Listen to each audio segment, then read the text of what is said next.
Say hi, Al. Hi. Hi. Al. Jordan. Yeah, it's Jordan, dude.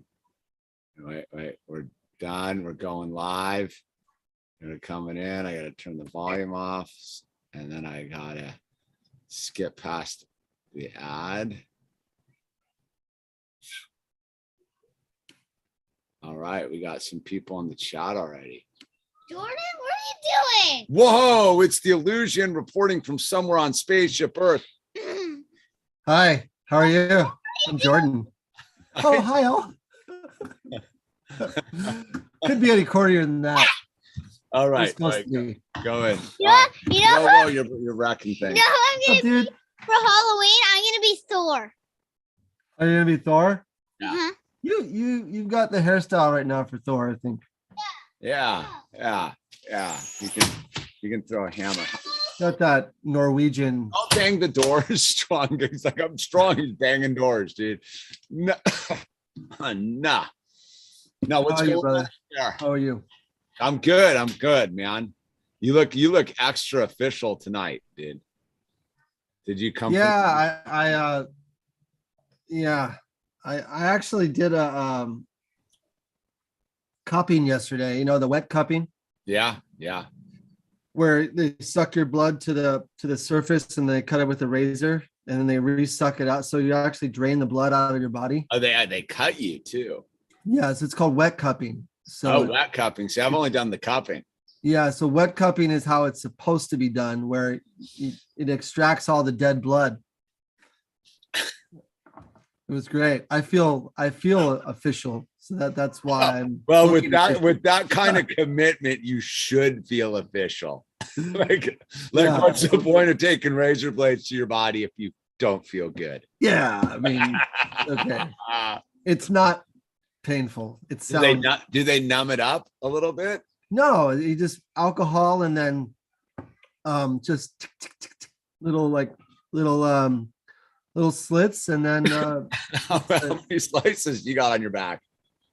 oh, I don't know. I don't know. How big are they? Like just little ones? Still... Yeah, they're little, like just little scratches. Dude, I'm sensing you went to the kink all of a sudden, dude. Were you hanging from fish hooks? You know, this is a very serious procedure, and I feel quite offended that you would think that this is you're taking it to Kinkville, bro. I mean, although you know, it sounds like it could go there, but no. Oh wait, wait, we got the moon in the background. Let's see, can we get that in there? Oh, the moon's rising. It should be like right there, but whatever, dude. Nice try. It's big. Nice try, dude. Yeah, man. So what do you feel about the sauce is mandated in Mecca to walk around the what do you call the cube? It's the Kaaba. The Kaaba. The house of What? No. Yeah. Who is it? And he's out. Promo code coming in hot. What's happening, chat? We got Top Feed, Charlie, Gunler, dude. Gunler, you changed your avatar back to the Marie. We got the OG crew in here. Wow, dude, it's like the legitters, dude. The legitters on a Sunday night. So we're gonna try to make it through this one. I'm gonna lock the door again. Hold on. Oh, good luck with that. The Groms, the Groms. Yeah, it's all good, man. I'm you know, good. and I'm wearing my my official as the CIA or FBI would put it, he's wearing his official Muslim garb.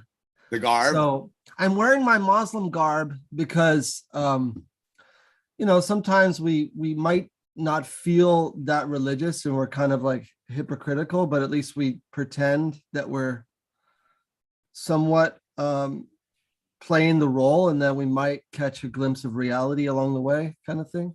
Fake it. You mean fake it till you make it? Yeah, that's it. your intention. That has some truth to it, but not all the time. Damian Williams, you'll make it. Just hang through the ups and the downs and the sideways and the roundabouts. But so I noticed that came up on my feed was that Mecca requires the sauce. Yeah, I mean, this is a complete and total, there's there's decent scholars that are honest and truthful. And then we call them scholars for dollars, who just, who are extremely scared of getting blacklisted, because the pie in the Muslim community is very small. And if you're relying upon, you see a lot of the board of directors of all the mosques around the US in particular, and mostly around the world, they have a board of directors on the mosque board of directors. And many of those guys are physicians. Okay. So these doctors are the heroes now. They're the new unsung heroes that have sort of surpassed the scholars of Islam. So the scholars of Islam go to these fake scholars or these fake doctors to get their information. So they get it straight from the CDC, and they follow wholeheartedly all of it. So there is segments of the Muslim scholarship and population that are extremely in uproar about this, and I think it's going to eventually dissipate in different forms, but for right now, it's interesting because I like in that video clip you sent me that I know Farrakhan ain't going to buy into that, and he represents a huge demographic of non-mandated people that are, I just find it interesting because like, how does that roll over? Because, we got the whole same thing going on the Christian side, but we're so spread out in so many various. It's the same thing. It's the same thing. It's like everyone from every religion. You have these secularists that have casted off. They don't have trust. They don't have. And I'm not claiming to be someone who's very religious and righteous, and I hope to be one day, and that's a struggle. Like, we're trying to be that, but at the end of the day, the baseline should be that you love God and that you want to put him first. And so this is the litmus test. Is the injection? Well, if I correct me, I guess what I was kind of getting at here is Christianity's almost a little different, because isn't it, as far as I could be totally off base here, but as I understand it, isn't every Muslim expected to make it to Mecca at some point in their life? Isn't that the ruling? The ruling is very plain and very reasonable in that whoever can afford it has to go. Okay. If you can't afford it, then you're absolved. Now, it should be a desire that you want to go anyway. So you have people that literally have been, and I kid you not, there's people who have saved for 20, 30 years of their life to go.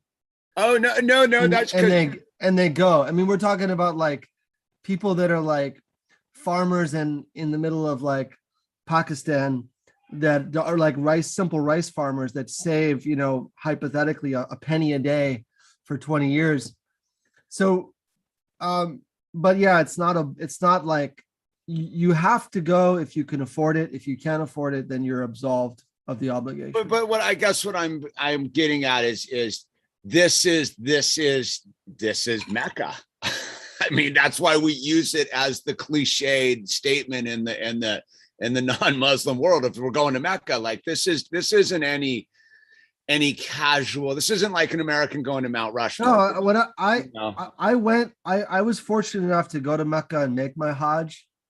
Hajj, that's correct. That's Hajj. And it was if you really want to do it right, it is very intense, because there's rights, and there's a time, and there's things that you have to fulfill along the way.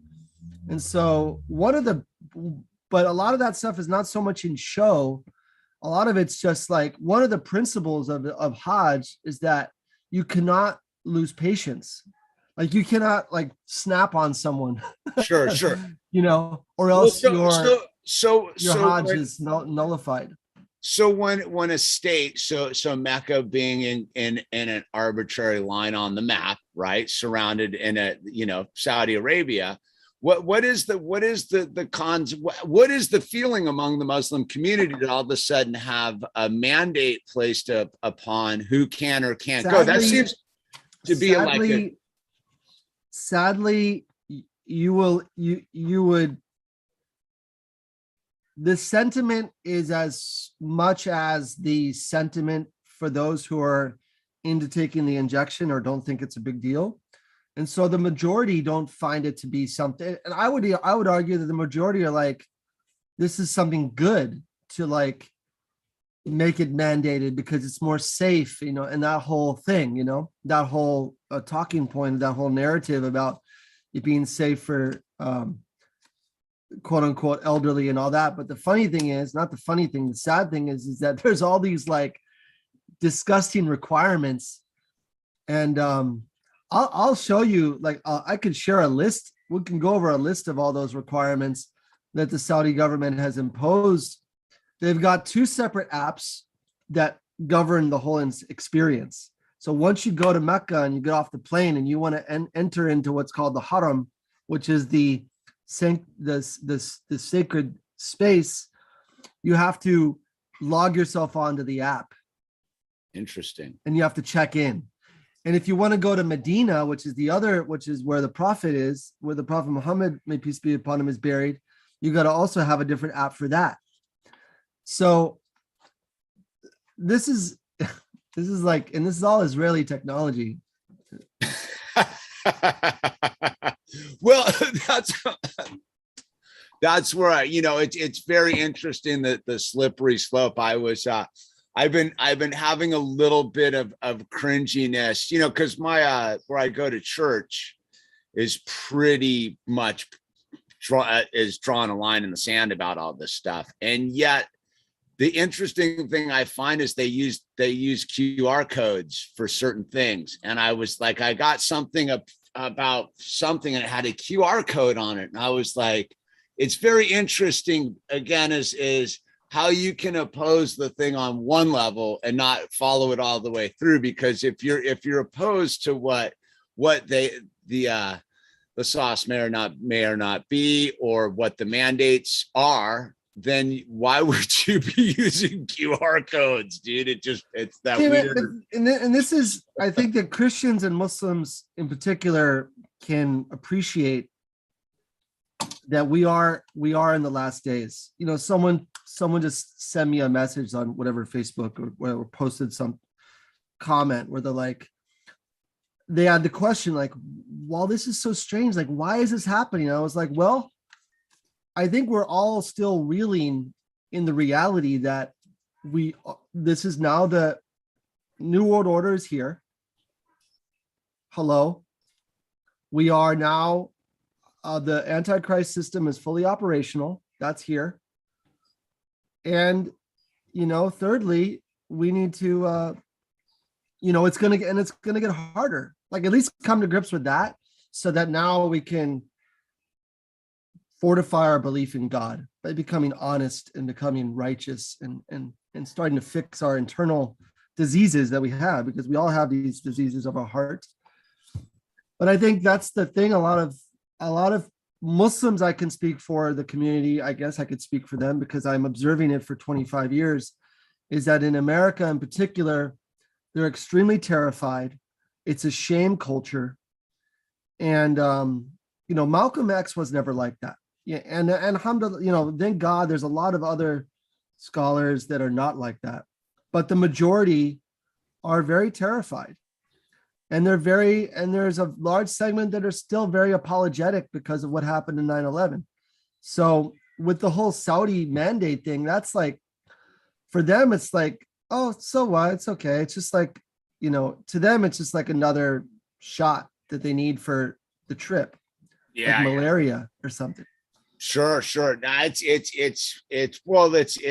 interesting how it's just an interesting time. I mean, since last Sunday, Did you by any chance see my interview with Coach Daryl?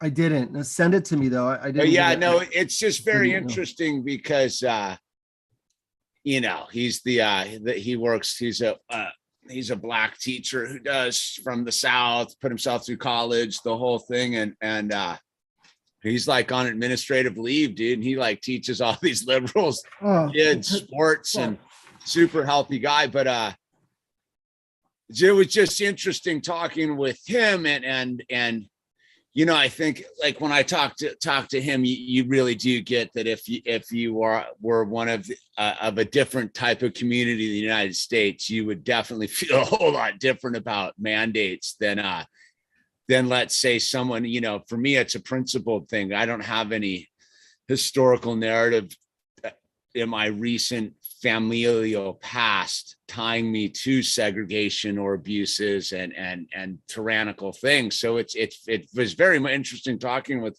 Coach Daryl about all of that. Like that was, but it, you know what, on the flip side of it was talk about the universe bringing people together. And I've noticed that's kind of why I was curious about Mecca and the Hajj and the mandates and these types of things, because there you go. There's another certain segment of the world population that's like, I know, and now I've got a reason to join with these other people. And you know, like the port workers in Rome, you know, they're shutting down that port, and it's very interesting. I had an interesting meeting on Wednesday. I went to a random meeting up in the hills, and it was about what's going on with schools and the children and being forced one way or the other. Whether you're pro or con is irrelevant anymore. It's the show your papers thing that's getting people moving here. And so I was up there, and there were all these parents who'd never showed up to anything like this before. And they were,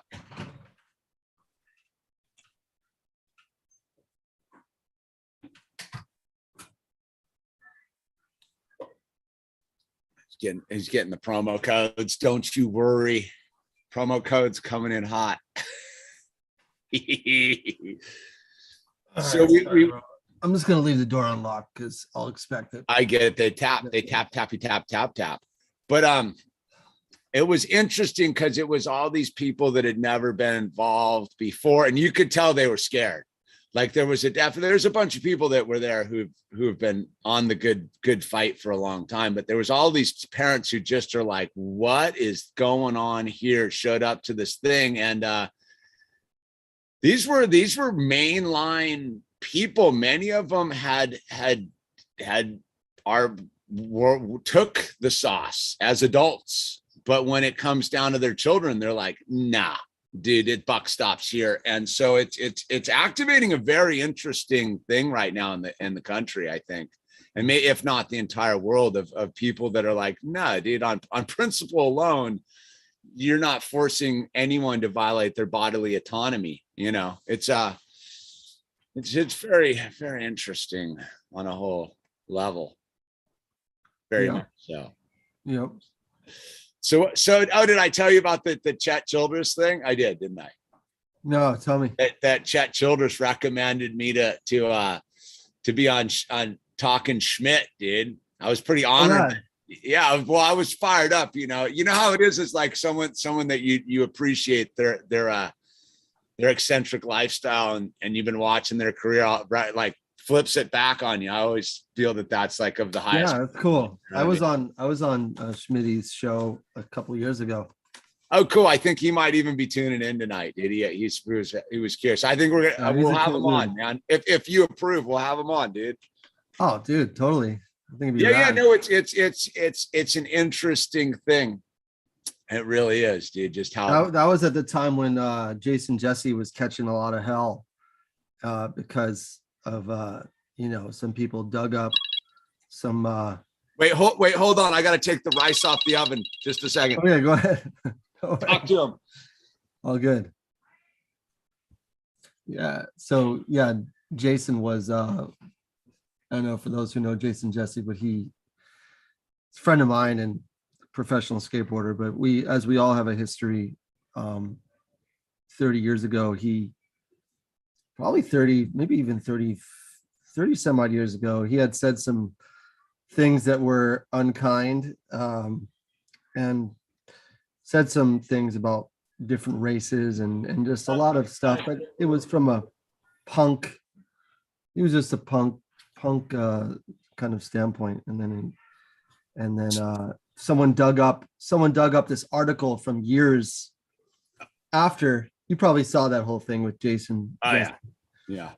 So anyways, I tried to like, no, those in glass houses should not throw stones, right? Yeah. But that's why, it's funny. We were hitting on that a little bit. The just this whole weird thing of digging into people's past and trying to shame them and humiliate them and cancel them and the whole thing. And I find that very interesting on, as a recovering alcoholic, dude. Like we all got it, dude. You know what I mean? But I also find it very interesting as now is the time. Like if you were out there, like I would think if you were out there in any sort of prominent position, like if you were any sort of like gnarly skateboarder, let's say, or some sort of personality, let's say, and you had a bunch of like dirt in your closet of your life, you might want to go in and like deal with it in light of the cancel culture, not to legitimize cancel culture, but just so if your number comes up, you can be like, dealt with that, dude. Yeah.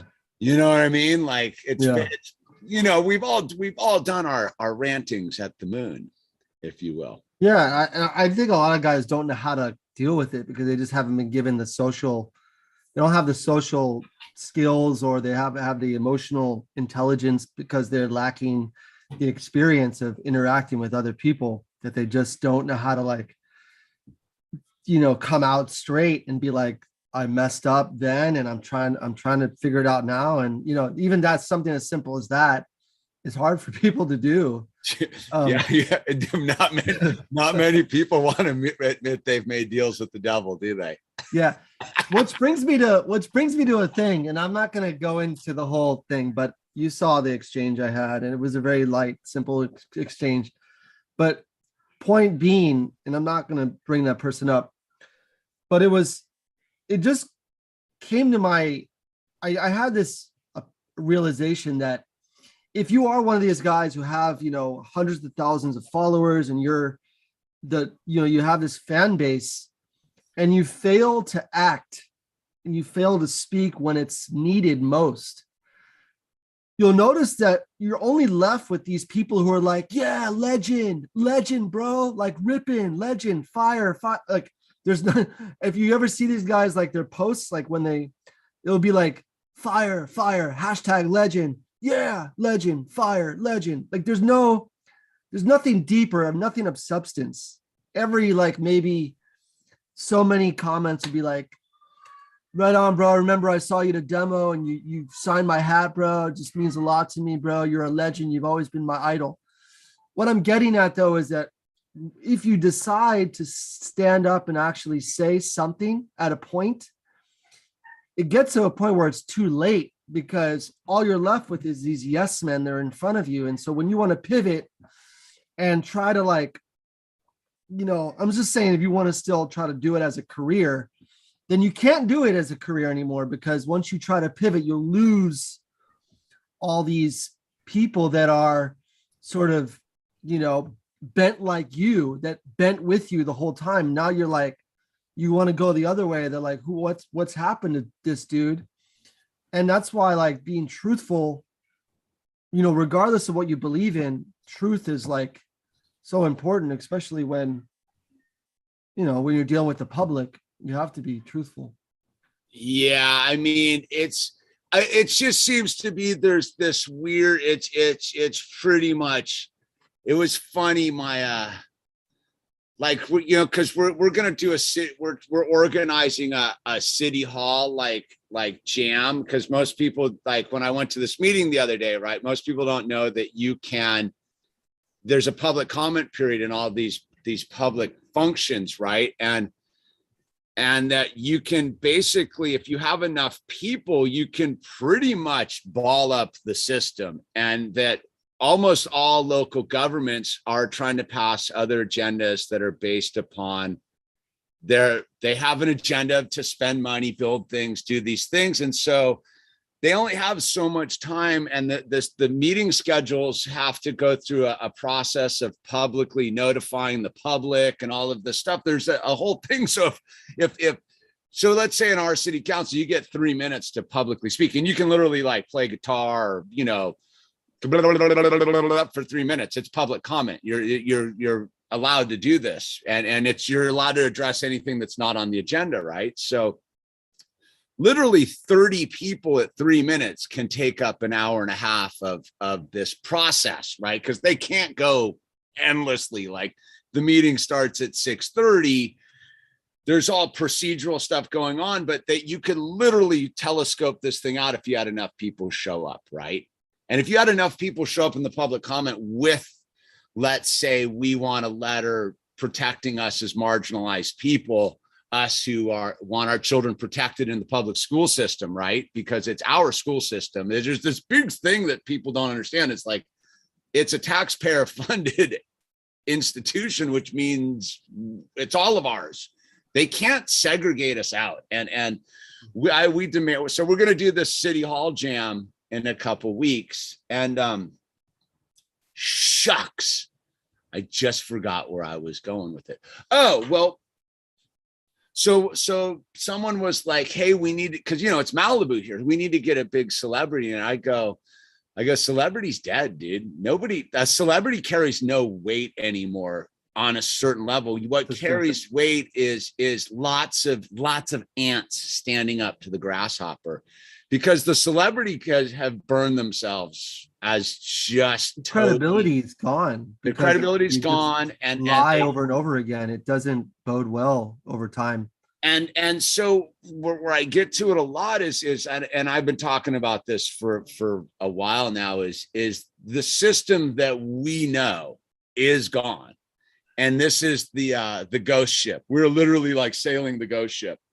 I mean, you know, like there's certain aspects that I think will carry on, but I don't know if you got the message from the New World Order that this is over.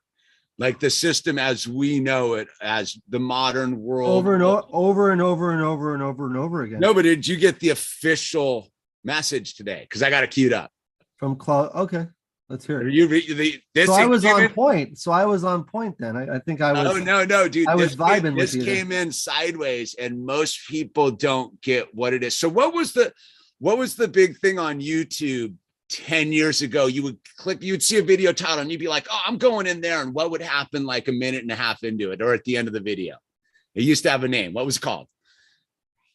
You would get rickrolled, right? Rickrolled. So I posted that today. You did post the rickroll. Okay, well, I have the rickroll queued up. So for the world that's out there that doesn't get that, what on the world stage, the entire world population got rickrolled today, and here it is for those of you who don't know, is the official rickrolling of Spaceship Earth. You know the rules, and so do I.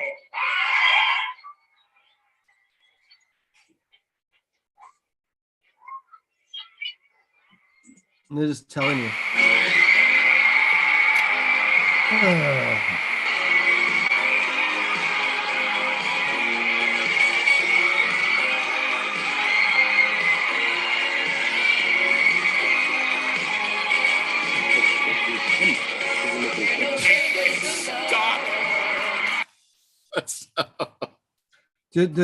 Does everyone know what the term rickrolled means? If you don't know what rickroll is, obviously you're new to the internet, or especially YouTube. But yeah, so I think that is fitting that the queen of global warming, and you guys are all scumbag hypocrites, used her celebrity to pick that song and rickroll us, dude. The symbolism is just fantastic, dude. Never gonna tell no lie. Never gonna tell no lie. They didn't. They're not. Did you see the little weird Big Bear posted up with the Batman thing with the mask? The Corona bomb. Yeah, with the Corona bomb and the whole thing. It's like, it's all so all right. So like we could go down that bunny roll. I just wanted to throw that out there. So I got something I for you that I wanted to show you. And I don't know if you've seen this. Okay, go for it. All right, we ready, dude? Let me make sure I'm all queued up because I'm still a little. So one of the things that I find, and we're just taking a segue into just another direction right now. One of the things that I find interesting is what covers spaceship Earth? What is just right below the surface that can't be explained? And I'm not into aliens and all this stuff. I'm really into what is in front of us, dude. And so there's this video going around. It was made like 5 or 6 years ago. And it's just a dude, no volume, no words, no music, no nothing. And he's just clicking around spaceship Earth on Google Earth, right? Whatever, dude. Most of the stuff I've seen. And then he clicked onto something I was like, whoa, dude, what is that? So I don't know if you've seen this, and I don't know if the audience has seen this. So let's take a look at this, dude, because you tell me, what is this? All right. Let's see. And here we go. All right. So you see where we are, right? Right here. Yeah. In the middle of China, right? All right. Wait, let me get this a little bit better lined up for us. Okay, let's zoom in. We're in the middle of in China. Look, see where that is in China, right?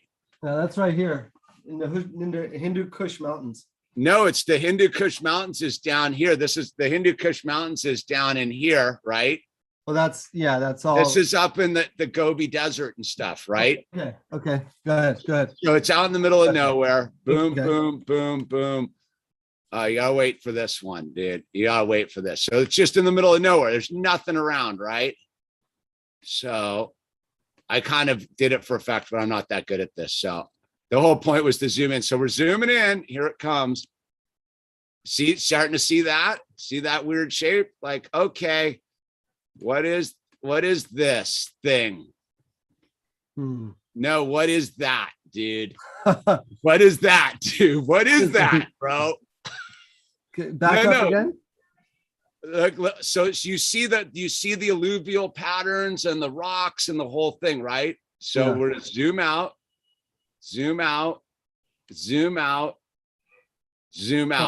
What is that? What is that? Look at the looks like geology. a metal like frame for a car. Something. I don't know what it is, but you zoom in. Look at that. Okay, well, dude, is there some hypothesis yet on this? I have no idea, dude. I saw this, and I've just been asking people, what is that? Look at the geology of that, right? Yeah, so it looks like it's really nicely blended with the rock formation.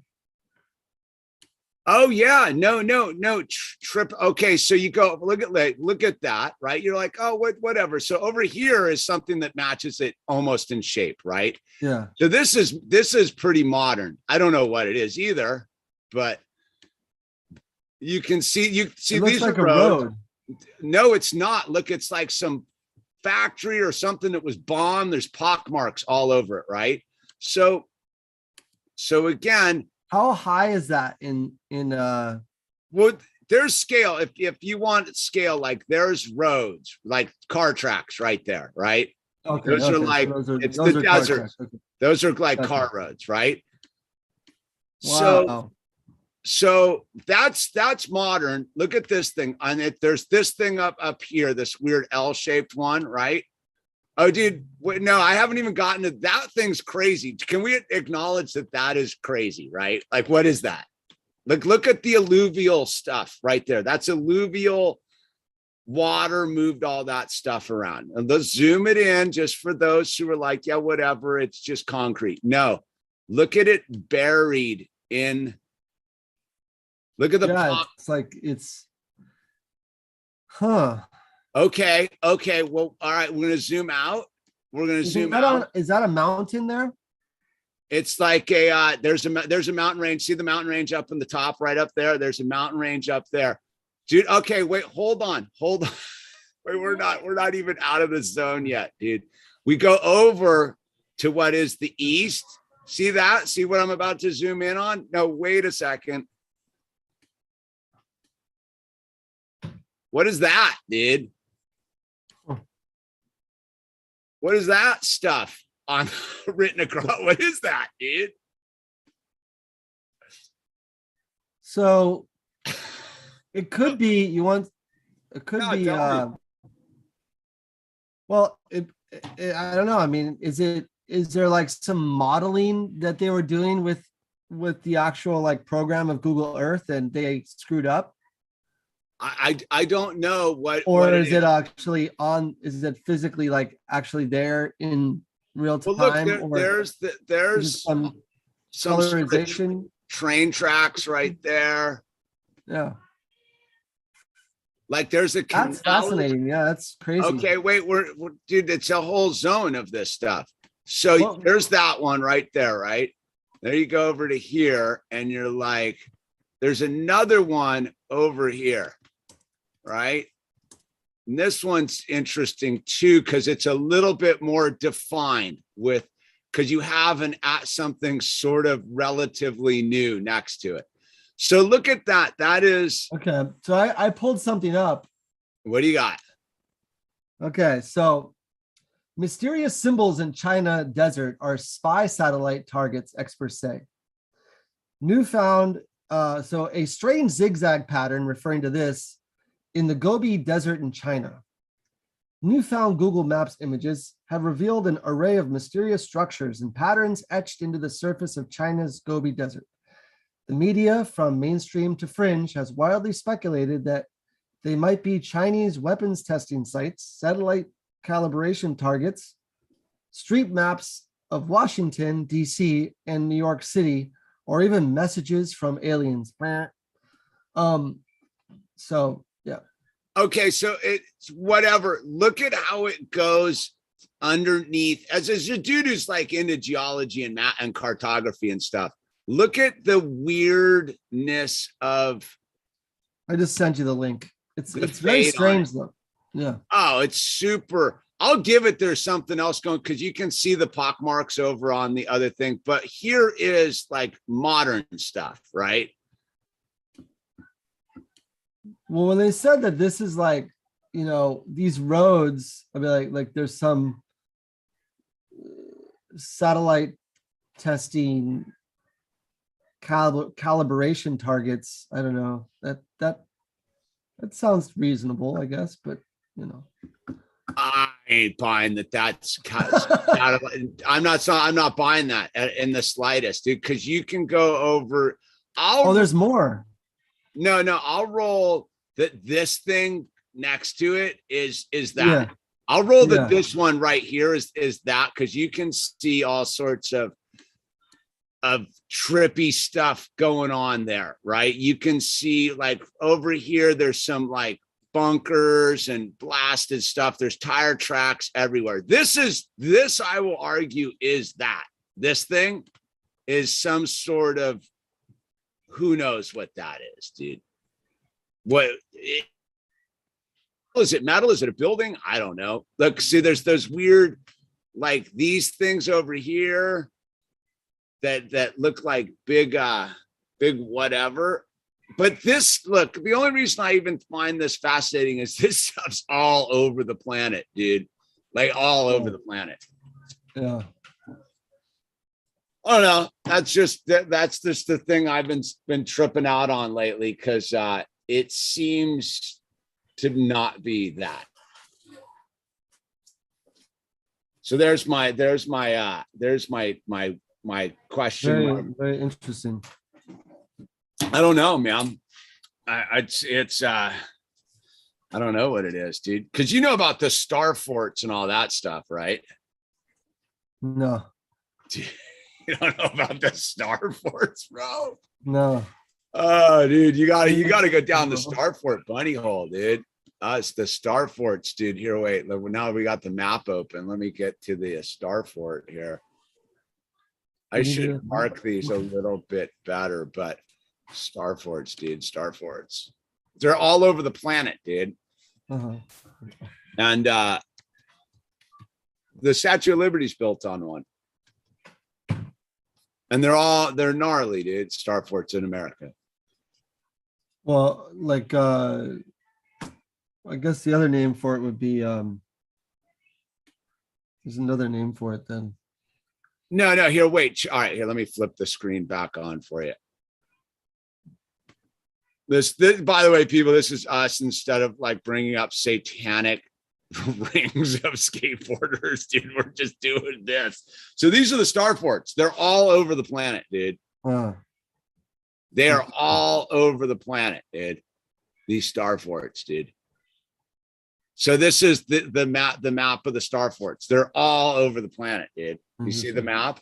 Yeah. So when you go to what is the radical one is that I always get a kick out of is this one in the Florida Keys, dude. Let's see if I can pull this up. Oh, did I lose my map? Oh, there's my map. Let me see if I can get this for you, dude. This one is the thing that really like baked my noodle, if you will. So if you get out here in the Gulf of Mexico, dude. All right, so there's the tip of Florida, right? See the tip of Florida there? Might see the Florida Keys. So supposedly in the 18th, so way out here, dude. You see there's nothing around, right? Like nothing around. So back in the late 1800s, they built, is it on this one? Which one island is it? Let's see if we get it. Where is it? I should become more prepared, dude. I'm blowing it. Where is it, dude? Where's Fort? Whatchamacallit? There it is. So, dude, they built this thing out in the middle at the very end of the Florida Keys on this chunk of land, right? This star fort there, dude. They used, I believe, 6 million bricks, dude, in the I believe either after World War II, right before World War II. Did you say 6 million? 6 million, dude. I 6 million. That number just gave me a little bit of. So they built this thing in a year, dude. Okay. Supposedly, that's the story. So I'm gonna zoom it out so you can really get a look where it is. It's in the middle of nowhere. There's nothing near it, dude. They shipped supposedly 6 million bricks, and I believe at the time John Levy was getting into this on yesterday or Saturday is at the peak production, I believe, before they had the brick making machines. It was like the amount of bricks they could produce annually comes nowhere close to that number out there. And that's another star fort. They're all over the planet, dude. When you dig into the star forts, you don't seem impressed. No, I'm it's crazy, but I'm from Miami, so I was just thinking about I used to go to the Keys, but yeah, no, I'm not that shocked, I guess. Yeah, I know. It's exactly when you're on this side of the thing, it's like, yeah, okay. So back to the regularly scheduled nonsense, dude. Like it's obviously we're being hoodwinked, dude. No, I was thinking about what the other, there's this guy named Jay Shelby Downard. Yeah. Are you familiar with him? No. Okay.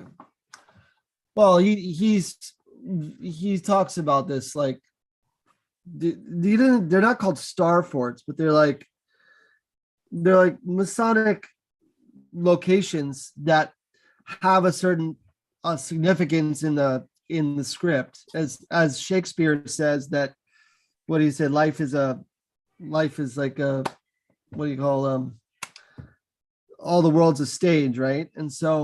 And we're merely actors, Jordan. And we're merely actors in the play of life, according to Shakespeare. But according to these Mason script writers, when you have these big events like JFK's assassination or 9/11, they all are done in areas that play to the geographical significance of that place, and so. But he goes into deeper stuff. Maybe next time I'll come prepared with some stuff to show you. Yeah. Well, it's funny. Charlie's why do you make fun of the, Jordan's originally Jewish, dude. Just so you're clear, he covers the gambit here on his ability to comment. Yeah. Yeah. When me and my wife got married, we have a running joke. Actually, my grandmother calls all my kids Jew brain.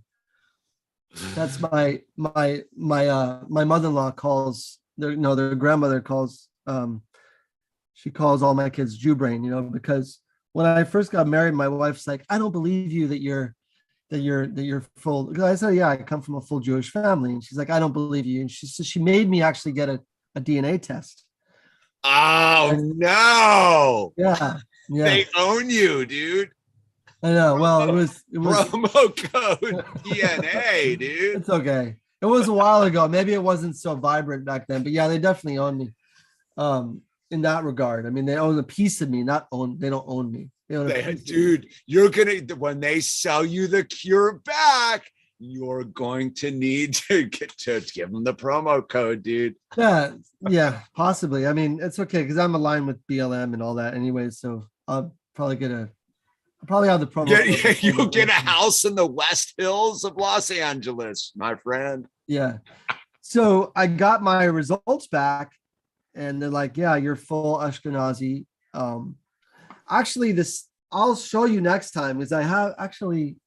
Can I? The real deep conspiracy dude just went. You guys are on the payroll, dude. You're the Mossad. I'm a shill. The M&Ms. We're the M&Ms, dude. The Mossad. No, I'm a shill. Shill, dude. Anyways. But yeah. So whatever. I'll find it next time. But it says that your DNA. So it says Jordan Richter. Your DNA is specifically for Ashkenazi. They specify. They say this is a unique DNA that's specifically for Ashkenazi Jewish population. It says that as a disclaimer in the final reading, which I found to be fascinating, from my mother's and my dad's side. So yeah, I have a right to make fun of my own people. You're in. Yeah. You're in, dude. So that's an interesting thing. It's the Richter, dude.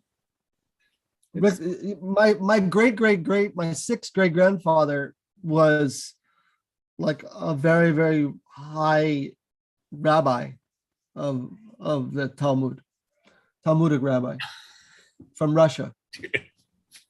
So dang, dude, we are deep, bro. So I'm pretty deep. And let's go Iron Dome. Let's go Iron Dome. Yeah, and then I wouldn't sing the song "We Want Mashiach Now," but that's for a topic for another day. I can't even say that jokingly because I don't want to nullify my own faith, It's crazy. No, it's funny when people say that though. I maybe he was just joking, but yeah, Charlie, you have nothing to worry about, brother. Yeah, well, everyone's lost their minds because they don't. That's the first sign of losing your mind is the inability to laugh. Right. I mean, I'm from Miami, from Coconut. I was born in Mount Sinai Hospital, Coconut Grove, Florida. Grew up in South Miami. It doesn't get any more Jewish than that. Yeah. I went to Doral Country Club. My grandfather lived in Bal Harbor. 33 days. He was a very high level Zionist and a Freemason. And he was one of the first, if you look up Milton Richter as my grandfather, he was one of the first Milton Richter. That's a pretty official name, dude. Milton Richter. Oh, he's heavy. He was one of the he's an entrepreneur. He was one of the first grocery store owners in New Jersey. The first Garden State promo code. Yeah, he was full promo code. Anyways, I can tell you all about the Jewish recipes. What else do you want to know? I talk to you about the shuttle and what we went through. I just want to know where you keep your shoes stacked, dude. Well, at the front door. How many shoes do you keep on your stoop, dude? Where are we going with this, man? I don't know.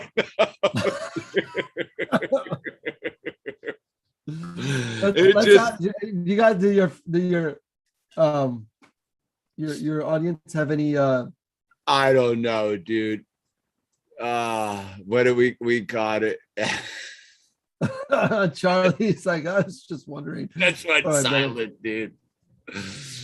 So Jewish Arab, yeah, yeah. You know, man, it's all what it is, man. It's all what it is. So yeah, hook a turn out of here, Jordan.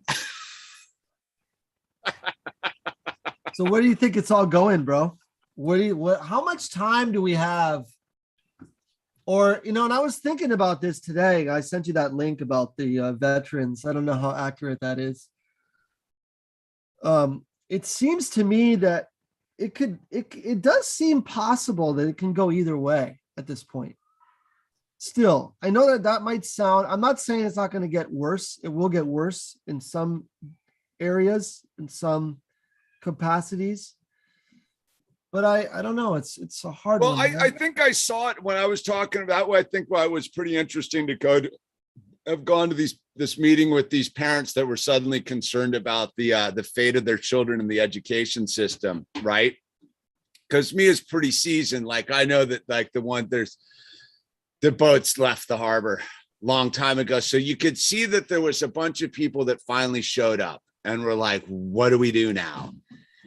And as a person who's pretty deep in this thing and knows how to access the system pretty well, I had to be encouraging, right? Like I had to be encouraging and be like, look, you're super powerful and you got to understand how to act. Like you can like do this thing. And then I left and I was driving and I was like, those people are screwed, dude.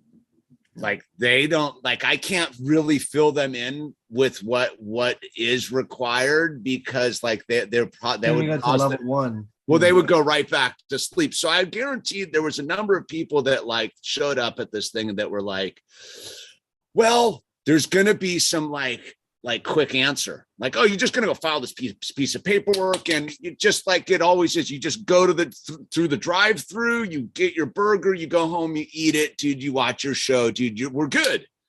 And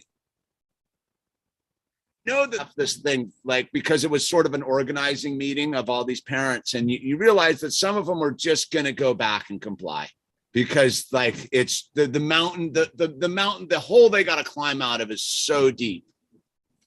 Because there was a bunch of people there that were like me that have been like up in arms about this stuff forever, who know how late the time is, right? And you can't, and so you're trying to, so this is the thing I found interesting. These were all people, a majority of them, these new people were all people that were suddenly being like, you could see it in the back, because they're all educated and well-to-do and you Where know, is this? Which part of LA? In Malibu. We were up in Mulholland. So these were all sort of West Side or Conejo Valley or this, affluent parents. And they suddenly like, the axe was coming down on their kids. And you could see the wheels turning behind them and going, oh, so all those school board people that I didn't elect or bother to find out about, like, through the last elections, the people that dudes like me, because everyone kind of knew who I was, because I've been on this thing forever. Like, you need to know who these people are, dude.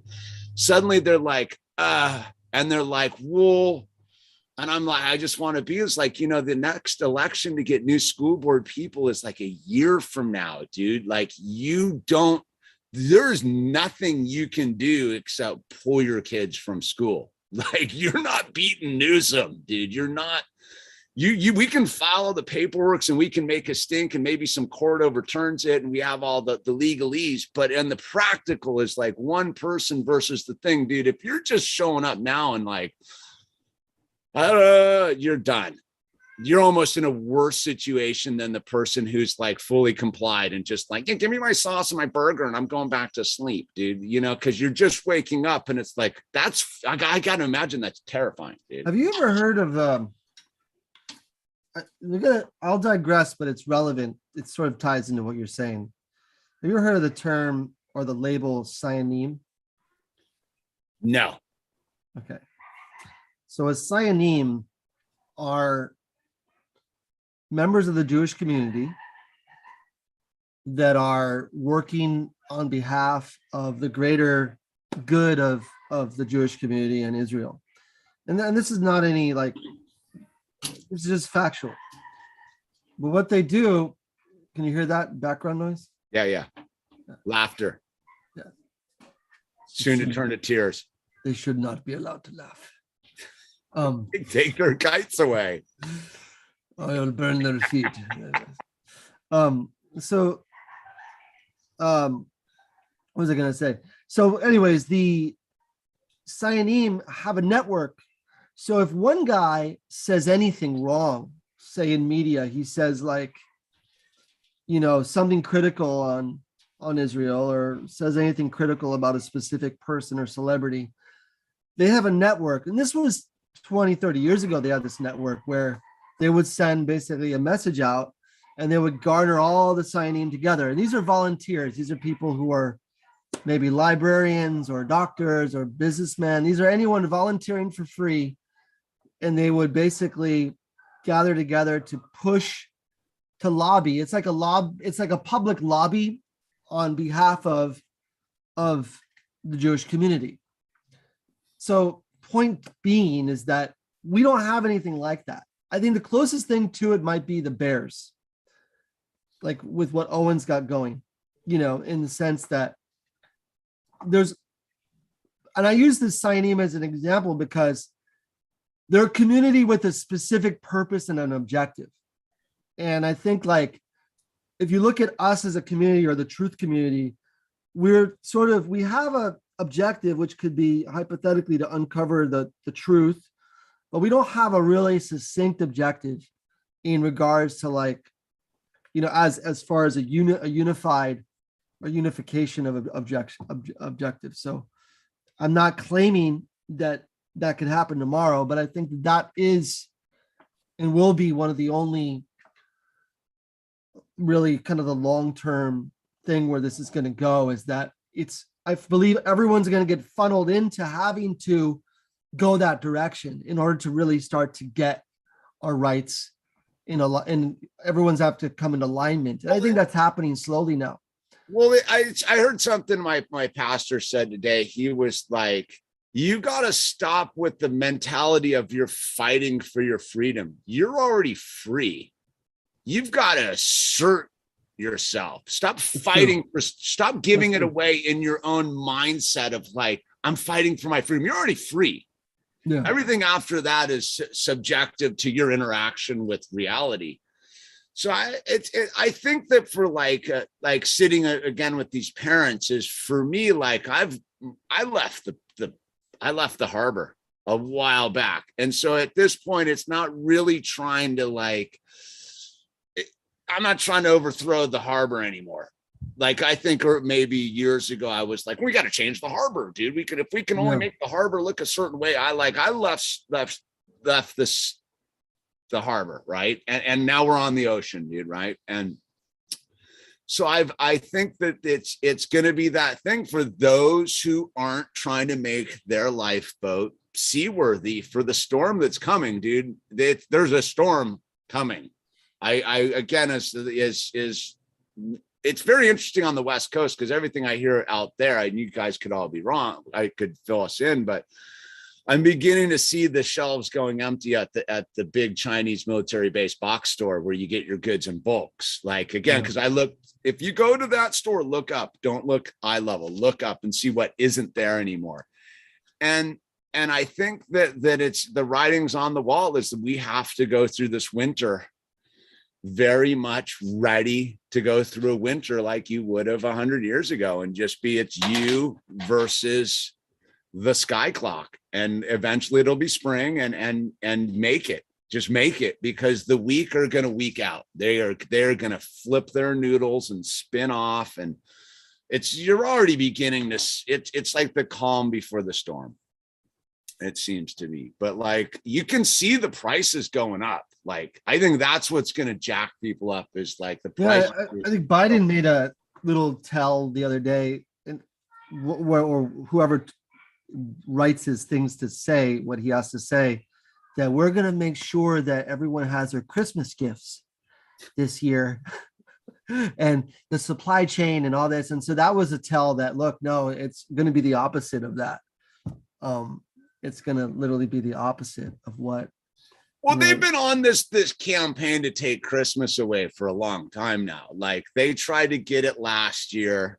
Remember, that was the whole thing last year, was when you can't have Christmas, and everybody was like, pfft. So this year they realized that a certain mentality of people like that, again, there's a part of me that's banking on the American FU. I think American FU might actually be an impenetrable force. I think that the American FU is so at the core of what America is. And I've talked about this before, is we think America is Mount Rushmore or the founding fathers of the Constitution, or what would you define the American? The most American thing I think there is that crosses all of it is this. This is the American bird right here. This is our national symbol. This is our national motto. This is our way of being. It's F you, dude. And I think that it's either a U or a yeah. It's either an F U or an F yeah. Yeah, but I think that we're about to see is people are going. They don't want to. I believe that. I believe that there is that segment of the United States, that demographic of those people that are that, and I'm of that. I went to the freaking trampoline park tonight, and I'm laying down in the chair. Everyone's got their mask on, and the guy comes up to me and is like, "Sir, can you put your mask on?" I'm like, "Dude, you come to me and you tell me that again, I'm gonna open up a lawsuit. I'm gonna sue you guys, because the guys down there who are eating, they don't have a damn mask on. They're sitting down here. I'm sitting down just because I'm on a recliner without food, and they're at a table." I think it's even under the assert what you're but I've noticed, because the teenager, right? We got a teenager, right? And she's got a horse and she needs to go get a job. And like, dude, so I keep my eye out. It literally, like, I want that most of the stores don't have employees in them right now. There's something amiss in the sense of you look at the thing that's going on in LA, right? Like at the port, they opened up the port to 24 hours all of a sudden. And there's not the big thing now is that it hasn't relieved the bottleneck, because there's not enough people to drive the trucks. Like, there's not enough people to, like, because everybody's like, kick rocks, dude. What's the point? My biggest fear, if I had a fear to try to, and I'm not going to go into detail on it now, but because I don't want to get you flagged or whatever, but if I had any sort of fear, and I don't like to call it fear, but if there was a fear, it would be that this is programmable, and there is actually some instructions that are being. They're pushing way too hard, and you bump into this weird thing that, again, is an observer. Like, the more and more I see what is going on with this hurting them up thing, and you bump into this sort of global agenda of the supply. Does it make sense? Does that make sense? Well, you would only see it if you have an elevated bird's eye view of it. And again, as an environmentalist, right? As a dude who lived that thought life in the 90s, which I was one. That's why I always talk about my genocidal self, dude, as the dude who would have prescribed that remedy in 1993 to save the old growth forest of the Pacific Northwest. I'm fully versed in that as a remedy for this. So this is not some random thought. If some dumb skateboarding dude went to that length in his own reality once upon a time, the great thinkers are on the same thing. And again, is where I look at it a little bit, is these people that want to do this mandating and forcing, I don't want to be part of their society anyhow. I have zero desire to be around them. The more they segregate me out, the better off I am, as far as I'm concerned. Mm-hmm. So, but when I look at who they are everything that once upon a time I would have been opposed to. They're not healthy. They're overweight. They're not spiritual. They truly don't care about the environment. They're gluttonous. They're selfish. They're all the bedevilments on steroids, and they're full of hate and anger and all the negativity. So, I have to love them and forgive them. But if I was the dude at the top of the pyramid with the eye, if you will. If you were a Rothschild, you would. Yeah, if I was a Rothschild, I would be like the idiots that want to sign up for this. Hello, my name is Nathan Rothschild. Welcome to the New World Order.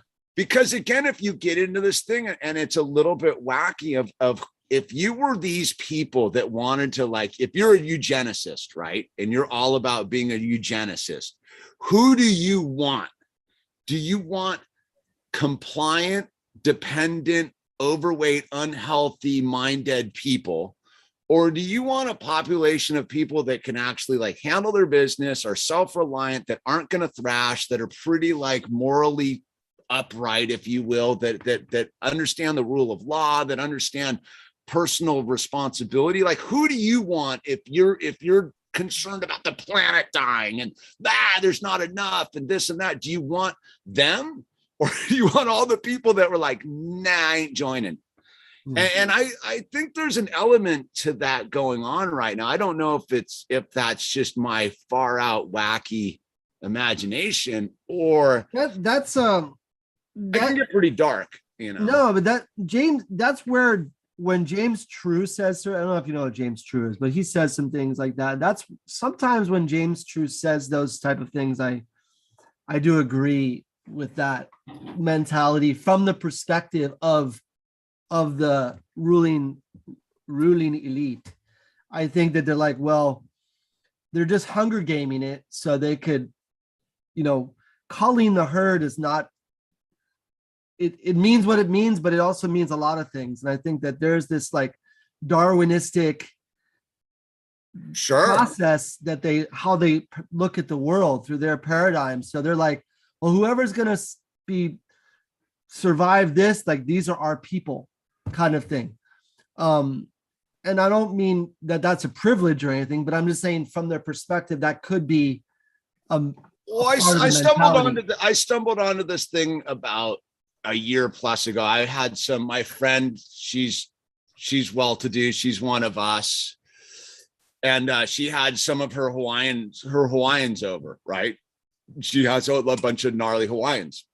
And they're standing strong like we are. They're on the same page we are. And so I was talking to this gnarly Hawaiian guy, and I was like, we were talking about what a blessing all this is. And it's the thing of like, my son, right, that I keep out of this whole thing, he's not going to propagate the next being with a weak person. And what I mean by that is not like weak. I mean weak in all sorts of levels. What if fear? Because I don't know. All right. I personally have no idea what these people are tripping on.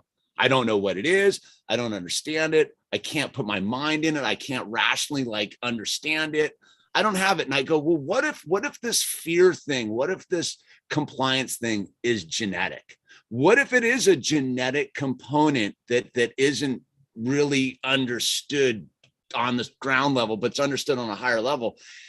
And so when my son meets his future partner, it's going to be from a pool of people that lived healthier, that were more spiritually fit, that were home educated, that were part of a different dynamic. Like, he doesn't live in that world of fear. No one's wrapping him with cloth. No one's trying to stick anything in his arm. No one's forcing him to go to an education center and be indoctrinated.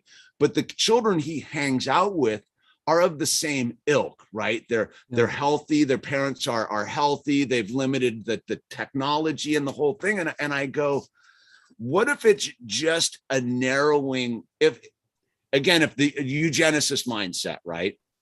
the eugenicist mindset are all about that stuff. And what if inadvertently that's exactly what they're doing? Like if you want to abuse your child with face masks and jabba dabba ding dongs and unhealthy food and screen time and no exercise, like that's just going to implode on itself. What you want is a bunch of virile, just fecund human beings that are like, yeah, dude, let's do it. What do we do? We're like, if you get into the Elon Musk thing, right? Like, I'm going to stick the wires in the back of your brain and make you into a robot, dude. Would you want brains that are turned to jelly because they're not properly nutritioned? Or would you want to try to ultimately like thin it down to the smart people and be like, hey, look, you guys, like, we got a mission here, dude. Like, we can do all this stuff. And then it gets into a different calling after that. But I think that there's a bigger wheel going on here right now that's so shockingly beyond our comprehension, but it's so obvious that it's undeniable. The cities don't work anymore, dude. They're done. Yeah, man. I mean, I just try to like go into certain. I'm still up here. It's pretty whack because I think that mostly it's Indian and Chinese people, so they're very servile. That's just a fact. Any store you go to that's ran by an Indian or a Chinese person, it's like you have to be fully. They're can be converted soon to have like a QR code or something. So yeah, all that stuff, it's changing for sure. Well, it's again, it's like if you check out the interview with Coach Daryl, there's a giant segment of this population that's pretty like gnarly, dude, like on all of these levels, that has somehow skirted the thing. Just, yeah, it's got all sorts of stuff. But do you follow New Era Detroit on Instagram? I do. Yeah. So if you look what Zeke's doing up in Detroit, right? The New Era vibe up in Detroit, like that is so doing good stuff up there, man. And you look at like Detroit, right? A city everybody's abandoned ship on. Well, who's left in Detroit? It's a vacuum, right? So it gives a dude like Zeke, right, a huge moment to like basically build like a whole like colony of super gnarly, radical human beings, dude. I mean, you look at Detroit with the whole re-ruralization of the suburbs and the whole thing of Detroit proper, right? Like not the Richie Rip suburb, but Detroit city limits of how all those things are all farmlands that have been capped and like are accessible. I think if you were really like kind of tripping, like the grid collapse, and you were like organized like Zeke and all these guys, like you're sitting pretty sweet up there, dude. Like I was very hopeful of like Oakland, and I'm speaking from my city and what I see. It's pretty weak up here, and I know it's not other places. I think I'm speaking from a very limited vantage point, because there's some people like in my circle, like a few, but for the most part, people are pretty cucked up here. Like, well, you got the same thing going on down here, and it's I think it's the same thing as it was funny. Big Bear was talking this, and I thought it was a pretty profound thing. Is winter makes you hardy. Winter breeds morality. Winter breeds spirituality, because you have to survive the winter. And I think why the California mindset is so susceptible to rot and this weird cucking is that, dude, you could literally like make it all year long in a pair of shorts and flip-flops, dude. You don't have to really hunker down. The water's being piped in, the food's being piped in, it's all being piped in. And it's pretty fat and sassy, dude. Like I think when you get into the Central Valley of California, which definitely leans a different direction, you bump into a whole different mindset of California, which I would argue that the left coast ends at the Pacific Mountain Range, essentially, dude. Like the rest of California is pretty FU, man. And I think that there's a certain aspect of those who are ready to plant a seed and you know, get a skill saw out and a hammer and some tools. Like, I think that's where it's all going. Yeah. I think we're going to get an opportunity to rebuild our reality, dude. I agree. Absolutely. And we're super blessed by it. And it's an incremental pullback from the thing, like just constantly, slowly backing away from it, and just don't spook the monster, dude. Yeah. I mean, I'm at home with my family. I mean, that's really all I'm doing. I haven't even really gone out too much except to do Dude, that's what I was talking as far as talking to my wife about. I go like it in a weird way, just because I don't want to deal with any of it. Like, I just sort of live this like lifestyle anyhow. Like, I'm not in on their scene. Like, they don't have anything I want or anything I participate in anyhow.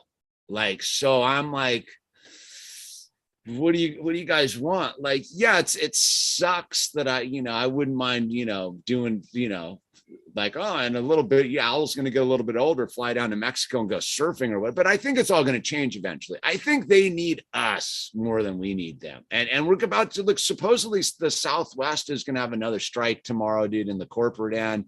Delta just pulled anchor on the whole thing. You have all these players in the system that are, not the top dogs, but the underlings, and these CEOs don't exist without these middle management types, man. And it's not like office workers. It's like the linesmen, dude. They can't. They get tough on the linesmen. They'll just shut it all down. The plants will explode. Yeah, and God's plan is perfect. So perfect. They're working within a very limited, very small area. God's covers everything and all plans, so whatever they're doing is confined to his plan. So I get more hopeful every day, not less, that's for sure. Yeah, no, absolutely. Like all I know is when Greta rickrolled us today, I knew it was gonna get. I posted that right away. I because I was like, oh yeah, that checks out. Too good, dude. Yeah, and like I listen to a lot of Pockets of the Future, dude. That dude's pretty like kind of on it too. The answer is spirituality, dude. And the only way to solve it is to deal with yourself. Because if you're a pile, it's a pile, and like, make yourself count, right? Like, I think that was the message listening today, is like, make yourself count, dude. You can make the world a better place by just raising better children, picking up some trash, all this dumb, simple stuff, but it's not, it is like modern, it is rocket science, dude. Because it's hard. It's the golden rule, not the golden shower. Dude. Just to be clear. On skating, there was this gnarly skater, dude, up at the Burnside Pig Pen, dude. And I found this, like, back in the day when there were pictures, this is in the 90s, dude. Back in the day, you put the pictures together. So I found this like picture like blowing around. It was like 3 pictures like glued together, and it was literally that dude Pigpen like peeing off the wall like into a girl's mouth. Just like, it was like this treasure you couldn't believe, because it was just so on the other side of what it was. Yeah, it was the gnarly. He's still going, man. He's still around. Is he out there still? He's alive. He's alive, dude. Yeah. And I think he's got a family now, and he's good for him, dude. Yeah. Good for him, man. That dude was straight gnarly, dude. Yeah. Yeah. It's weird. Like, some of the most gnarliest like dudes actually kind of got it together in some ways, and the most primmed and proper became. Well, that's the nature of course, like a dude like that, there's only 2 ways to go. It's either lights out, or you get it together and you have a family and you make yourself a better person, dude. I like that whole gnarliness thing it's pretty. Oh, Pigpen owns a tattoo shop in Washington. Yeah, he's doing good. I think I'm friends with him on Facebook. Dude, I hope I didn't blow blow them up like the wrong way, dude. That was just always one of the greatest things I ever Sure, you'd have a found. laugh. You know what I mean? It was just this like piece of treasure you find just on the street, dude. You're like, what is that? Like it was the ultimate like three picture sequence all taped together, dude. Yeah, my initiation to Burnside was getting socked in the face by Sage. Wow, you know, dude. Yeah, Richter, man, love you, man. Oh, dude, we got Crying. I was like 14. we should just go up there and skate for a bit. That'd be cool. That's the best, man. That'd be cool. Yeah, I love that. That'd be cool. Because I think it gets shut down for a while they do the bridge work. Okay. Because I know they picked the alternative plan that doesn't demo the place. I'd be down to do it maybe on the summer. It warms up. Yeah, for sure, man. We go up there, do a camping / skate-a-thon. Yeah. You know, have you ever been? Have you been there since the Big Bull's been resurfaced? No, dude. I've been there since, dude. I haven't been there for probably 15 years or so. What? Yeah, it's a whole new thing. Come. My son put on some weight. Wow. Yeah, what happened? I put some pillows inside. Oh, okay. I thought you. What happened? Abby. Carl Brown. I The got real Carl Brown. Okay. Anyway, dude, I think we gotta go do family time, my brother. Brother. Love you. Good chat, man. Love you too, bro. See you next Sunday. Okay. All right, See you next bye. Sunday. Later, everyone. See you.